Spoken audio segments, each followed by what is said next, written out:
Bonjour à tous, bonjour à toutes, c'est Sandrine et bienvenue sur ma chaîne YouTube. Alors au tout départ, j'étais partie pour en faire une certaine vidéo. Là, je vais la faire sur un autre sujet.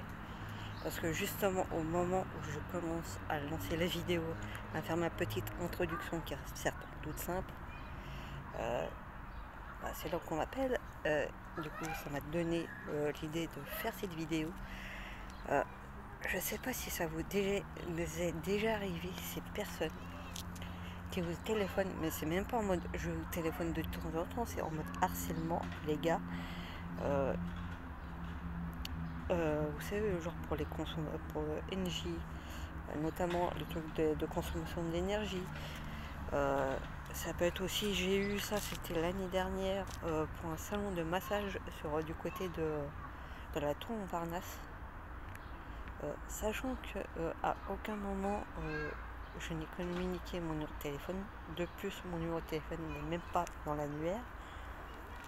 Alors, bon, on sait tous plus ou moins que nos opérateurs téléphoniques revendent nos numéros. Sinon, comment ces sociétés font pour nous appeler? Bref, de plus, comme je l'ai dit là à la dame,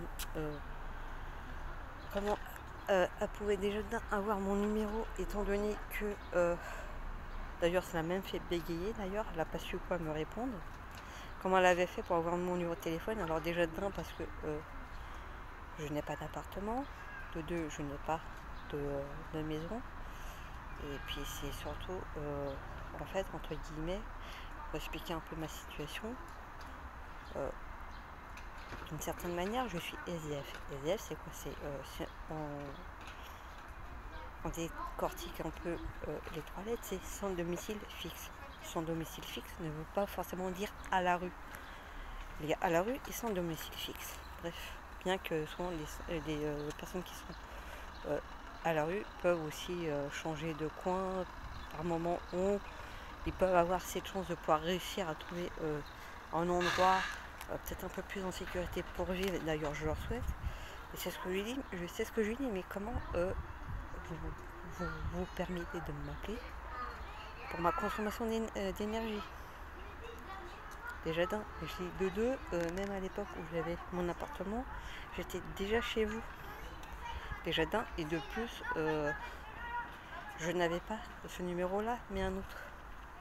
Donc déjà de base, j'étais censée déjà être cliente chez vous. Je ne le suis plus. Si je ne le suis plus, c'est qu'il y a une bonne raison. À un moment donné, c'est ce que je lui dis, il faut peut-être arrêter de prendre les gens déjà d'un pour des imbéciles, pour rester poli. Parce que déjà d'un, j'ai pas envie de m'auto-insulter et d'insulter les autres clients. Vous voyez ce que je veux dire, les gars?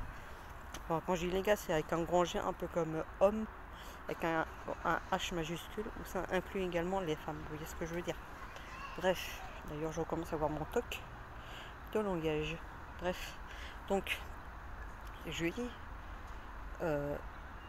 comment vous avez fait pour avoir mon numéro de téléphone, sachant que vous me cessez de m'appeler, c'est toujours vous la même personne. Déjà elle me dit non, c'est pas vrai. J'ai écouté madame, j'ai une excellente mémoire auditive, je peux vous dire que vous êtes toujours la même personne, parce qu'à chaque fois vous écorchez mon nom de famille, et de plus vous n'êtes même pas capable de le dire en entier. Il me dit si je vous le dis en entier. J'ai dit bah non, justement, j'ai un nom de famille composé en fait, avec le trait d'union. D'ailleurs, même le trait d'union, déjà, c'est une erreur faite par l'officier d'état civil il y a des années. J'étais même pas né, mon père n'était pas né encore. D'ailleurs, je crois que ça date de l'époque où ma tante est née d'ailleurs. Non, c'était un trait d'union, non, c'était la particule, et elle a sauté à cause de lui. Bref, je lui ai dit non, mais même dire la moitié du nom de famille, vous n'êtes pas capable de le faire correctement. Autant des fois il y a des moments où on peut réussir à trouver une excuse, enfin tout le monde une astuce pour qu'ils ne reviennent plus sur vous, notamment pour la dame du salon de massage, pardon, qui était Société des Asiatiques. Donc, du coup j'ai un peu, bon, c'est vrai, j'avoue ça se fait pas forcément trop, mais bon, j'ai rejoué un peu sur ça, si ça peut vous donner une petite idée, les amis. À un moment donné, comme j'allais se parler, parce qu'au départ, à chaque fois, je m'énervais et tout, mais je me disais non, c'est pas vrai. Bref, j'allais se parler. D'ailleurs, c'est un ami qui m'a donné l'idée. Et je la laisse parler tout, puis elle me sort comme quoi que c'est offert, c'est cadeau, j'ai le droit à tout. Le truc à pas me dire. Qu'est-ce que j'ai fait? Je lui sors, vous êtes sûr, j'ai le droit à tout, c'est cadeau. Elle m'a dit oui. Moi, qu'est-ce que je fais? Je dis, bah dans ce cas-là, si j'ai le droit à tout, je vais venir avec des amis, sans forcément préciser le nombre d'amis. On va venir. Elle me dit non, non, non, non. J'ai dit, écoutez madame, je vous ai laissé parler, ne me coupez pas la parole, soyez poli. Déjà, vous êtes déjà mal poli en me harcelant. Ne commencez pas, enfin ne continuez pas plutôt à l'être en me coupant la parole. Elle me laisse continuer. Et du côté, on va venir à plusieurs. J'ai par contre, nous avons des petites spécificités, si on peut dire ça comme ça. Elle me dit comment? J'ai écouté, même pas, c'est même pas spécificité, exigence. Elle m'a dit lesquelles? Écoutez, nous exigeons. Et c'est là que ça peut commencer à être drôle et surtout garder son sérieux en fait. Que vous soyez toutes, vous et vos collègues, en tenue de latex, y compris même au niveau du visage, de quoi qu'elle puisse respirer. Que dès qu'à chaque fois que nous rentrions, vous nous fouettiez avec une cravache et que vous nous disiez t'aimes ça mon cochon ou t'aimes ça ma cochonne si c'est une fille. Et bizarrement, la dame m'a raccroché au nez et je n'ai plus eu de nouvelles.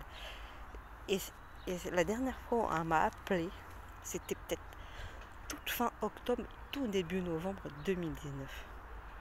On est quand même début mai 2020. Je suis tranquille. Sachant que pendant au moins 6 mois, voire 7 mois, elle n'arrêtait pas de m'appeler. Alors dedans, c'était toutes les semaines, du lundi au samedi, et tous les mois. Et j'avais beau la menacer de porter plainte, elle ne le faisait pas.